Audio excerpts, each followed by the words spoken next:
This is what we're looking at for the total solar eclipse in Leo happening on August 12th.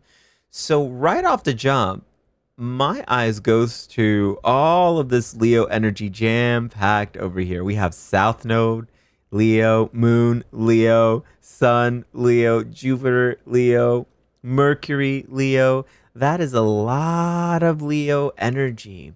And what do these planets, these celestial bodies, each have to say about Leo, right? Well, first with Mercury, messenger god. Messenger god, right? The message of Leo. What is Leo communicating? Jupiter, the gospel planet. This is the planet of the higher spiritual octave. We're looking at the book, the Gospel of Leo here as well. What does that look like? What does that sound like? Sun sign, source of sanity, the self, right? Universe, you inverse, it's you. And at the core, we're looking at the Leo inside of all of us. Moon, source of happiness, emotional needs. When we stop resisting what we emotionally need, we typically find a happier person in this world. That's why I think it's a source of happiness right here. Moon in Leo, right? What does the Leo emotionally need? And then we got the South Node in Leo, right? South Node being the shadow, the weight. If not checked, it's the distorted Leo without all the other higher octave energies attached to it. So Mercury in Leo has something to express, something to communicate, information to share. Jupiter in Leo, the highest octave of Leo. Leo is ruled by the heart, to be seen in our love, to be seen as our good, not for the validation of other people, just because it lives inside of us. I love to think of Jupiter in Leo as being seen as a channel of love, as a channel of divine spirit, that channel of creativity. Understanding here that Moon in Leo as well is the emotional energy of Leo, saying and speaking what we feel with our heart in the center as well. Sun in Leo, it's to shine, it's to illuminate. Fixed fire, we're looking at here with Leo, right? Fixed fire. Thinking of fire here as creativity, impulse, action, drive, passion, right? Fire spreads. The first fire sign of the zodiac is that of Aries. It's the first spark. It's the big bang. It's boom, here I am. Cardinal fire, though, right? Each element has its cardinal, fixed, and mutable expression. Cardinal initiates. It's the action. It's the doing. It initiates the season typically. And in this case, Aries being the initiator of spring. It's the initiator of a new beginning.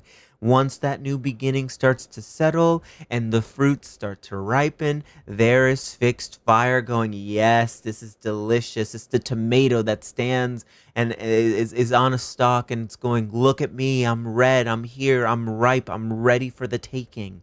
And the creative power of fire there is channeled into Leo. Creativity, expression, art, the inner child. It is the poet. It is dramatic because sometimes this world is dramatic in its expression, right?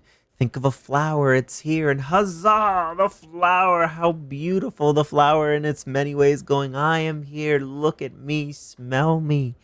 I'm delicious. I feel good. I smell good. And we smell the flower and it brings a smile to our faces, right? And in that, we understand Leo a little bit more. Jupiter and Leo here reminding us that it is our shine, it is our light to be seen as the Son of God, illuminating that love, to be seen in that inspires others to do good, to be good. I think of Pope Leo. I've been looking up Pope Leo, lots of Pope Leo stuff, thanks to my partner introducing me to him as well. And how, even in that, Pope Leo chose the name Pope Leo for a reason. And there's a through line with popes who have like adopted the name Leo. There have been the tyrannical, very dramatic, gaudy Leo expressions of Pope Leos in the past. And there have been very considerate Pope Leos where we're looking at the matters of the heart, the humanitas, the human spirit, and how Leo, when it shines in its loyalty, it shines for those most vulnerable as well. It shines to bring warmth to those most vulnerable. And even this current Pope and what he's doing and what he's preaching. Now, mind you, I'm not Catholic, practicing Catholic by any means. I grew up in it, but I'm not practicing in it. I can still look at the spirituality around it, though, and admire it and the untimeliness of this Pope and how he is literally speaking up on behalf of the immigrants. He is calling out the U.S. and their treatment of other people and saying that this is not what God is about. This is not what love is about. This is not what we preach. And at its core, there's a reason why Jesus Christ is known to be the Son of God, right? The Son, sure, S-O-N, but S-U-N. It's what illuminates God's beauty, right? And looking at the sun, it's beautiful, it's so godly, it's omnipotent, right? But it's not asking to be seen, it's there. It's just there. You can't help but look at it. But if you turn up the heat of the sun way too much, right? What happens? It scorches the earth. Life is impossible to thrive when we turn up that heat. It burns. If we turn it down too low, what happens? Apathy. We're cold. We're detached. Where is the life? But if we turn it on just right, and we just let that life and that light spread, it illuminates. People feel the warmth in that just right Goldilocks kind of way. So in that, we have Mercury here communicating something about visibility. Jupiter really like creating philosophy around visibility and illumination. The sun here, again, amplifying it all. Everything that's filtered through the sun gets amplified. And the moon here, wanting us to emotionally express in a way that helps us connect with our humanity, helps us connect with what we want, what needs to be seen. And the South Node in Leo really amplifying visibility in its shadow sense. Going back to this idea of turning up the sun too much, turning up that megaphone too much, right? That is the South Node in Leo. And we see it in rooms of cult leaders. We see it in the rooms even with this presidency, the Orange Cheeto himself. He is a Leo rising. I'm curious what this eclipse is going to do in his first house. We're all thinking it. Anyways, all that being said, yeah, we see the shadow of Leo in a person like that, where here is the truth, right? That's what Leo does. Here is the truth. Here is God. Here is my love. And sometimes what we are projecting out as truth isn't inherently all true. We confuse charisma for truth, and charisma reflects truth. It's not the full embodiment of truth. It is the reflection of truth, and the reflection of truth isn't the totality of the truth. And now, mind you, there's a time and place where we gotta reflect truth. We get to reflect truth while we understand it being embodied in oneself, right? It's about walking through the eyes of God, spirit, source, universe. And sometimes we got to walk as if we were in those shoes until it's finally like, yes, I get it now. And it's embodied and I illuminate it. I'm not just reflecting the light. But that's the part of the light here we got to look at. What light are you reflecting? And is it really light? Is it really love? South Node Leo, it is look at me, look at me, look at me, look at me, look at me, look at me, and the validation we get from the praise of other people and being seen by other people, how wonderful it is to be validated in our experience. But if it isn't inherently true, a lot of us get some visibility, let's say, growing up by being the responsible one, by always being the funny one, by always being so helpful and supportive, even on the days where we didn't want to. So we might have translated being the funny one as like, oh, well, I only get validation when I'm funny. And if I'm sad, if I have another experience, then I don't know. I'm not going to get the same amount of validation. So I guess I must always be the funny one. I guess I must always be the caregiver, the reliable one, the responsible one, the whatever it is, whatever these labels, identities that were projected onto us, some real intently, some not so intentionally.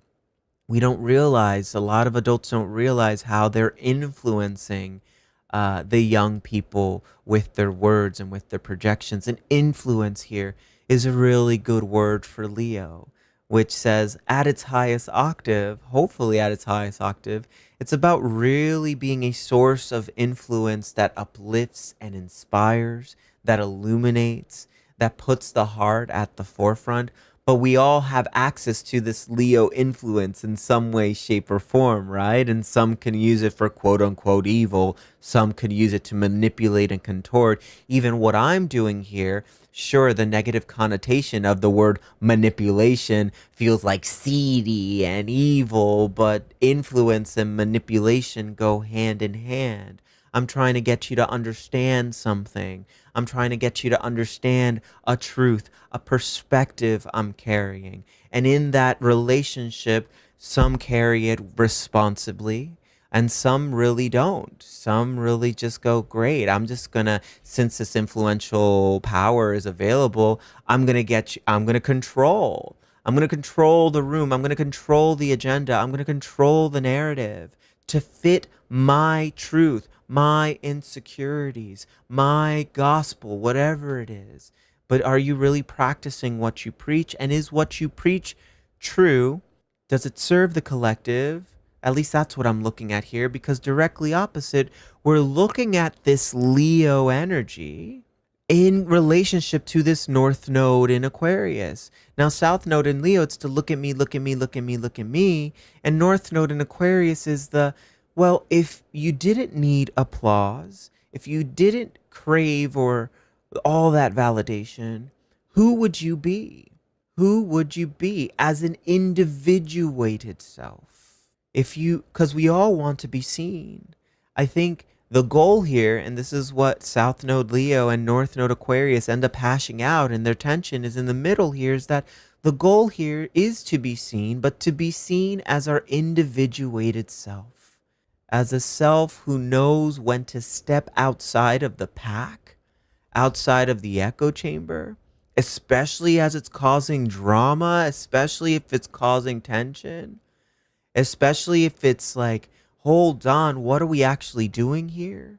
Every truth, every light we emit to this world, it is adding to an echo chamber of influence in some way, shape, or form. And that's what we're looking at here with Aquarius: fixed air, fixed intellect, fixed critical thinking.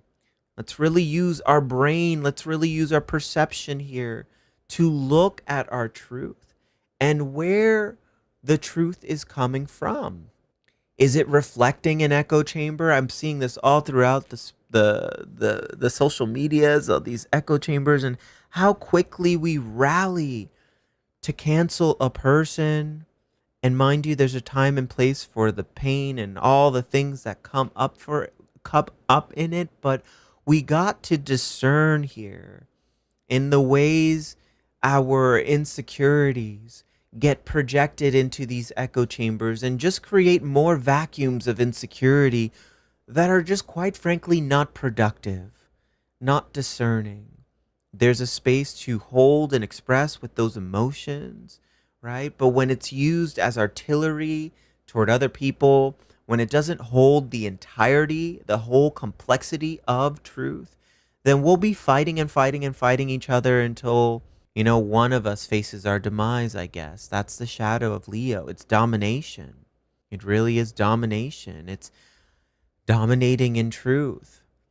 And now, mind you, the goal here is not just to be this humble little person and go, well, I'm just like, it's not about me. Influence, I don't want to influence. The goal here, hopefully, through this South Node Leo eclipse, is to really look at influence, to really look at, regardless of whether we like it or not, we're looking at truth and domination of truth as this other side, the opposing force, kicks up more of its nasty, just oppressive ass agendas as they're dominating in their oppression, we have an opportunity here to dominate with our love, Leo, and our discernment. That is an echo chamber worth feeding. To dominate with our love, with our creativity, with our warmth, and our discernment. To rally behind the people, with the people, who looks at everyone and radically thinks here with that North Node Aquarius, I can do that.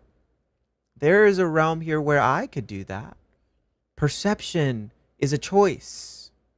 And we get to choose here the perception we want to build. All this Leo energy is wanting you to really step into your joy. Joy is an act of resistance as well. If we were to step outside of just like, I get it, there's a time and place for all the suffering, right?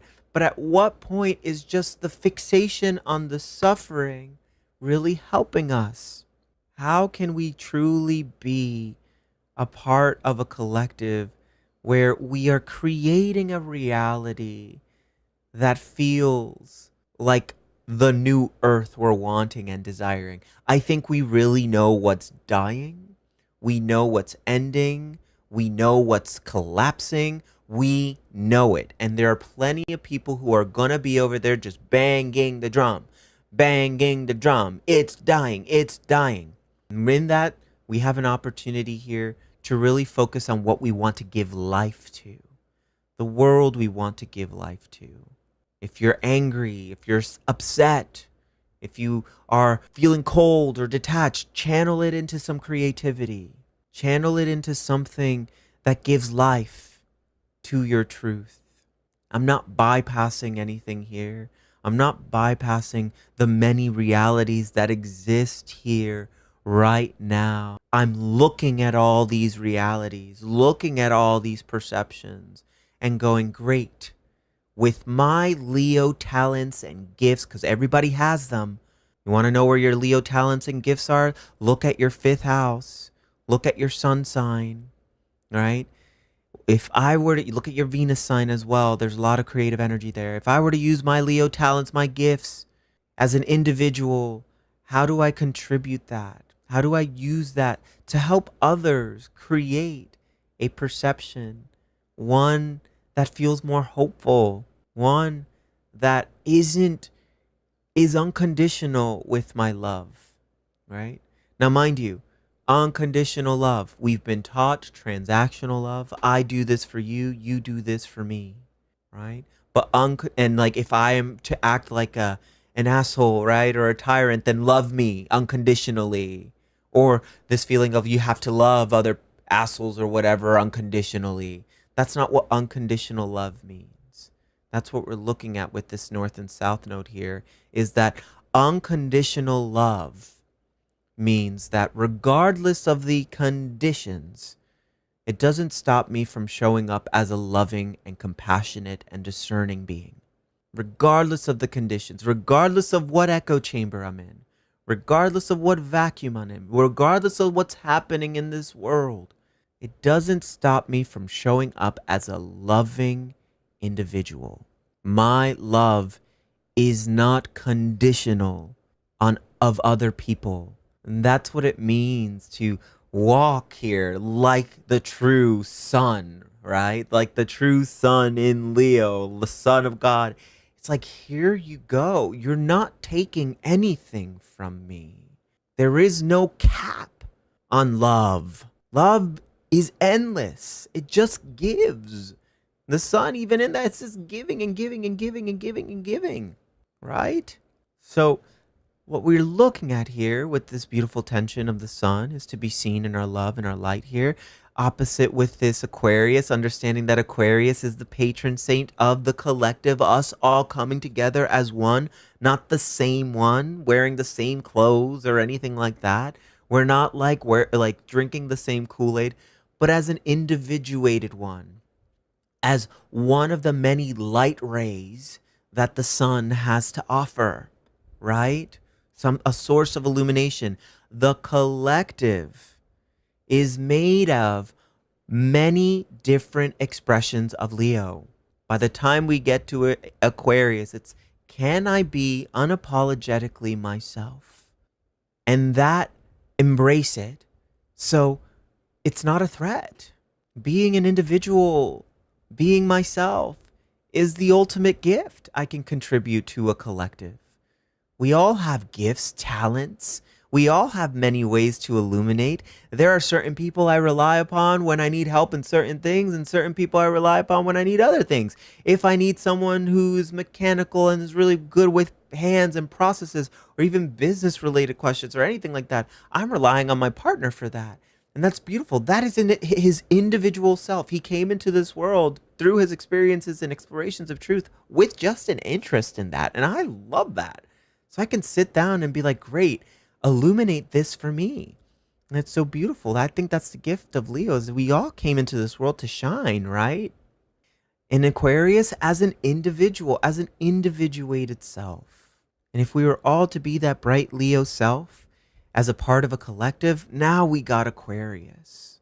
Now we got Aquarius. Now we got some evolution. It's the humility of going, hey, this is me, but here is you. And I love that.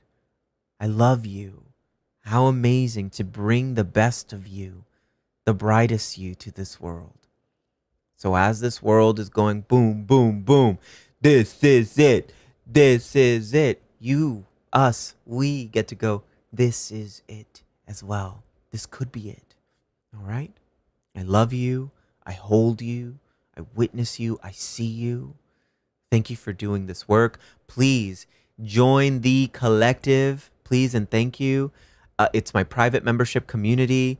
We're going to be doing a workshop on this South Node Leo eclipse even more. You'll get journaling prompts to apply to your chart. We get to integrate this medicine with a guided meditation as well. There's an online platform for us to integrate this as well. We do open mic nights, all the things. Book club is coming soon. Check out the link in my bio. It's a no-brainer for $11.99 a month. You want a space to start being this beautiful, bright self?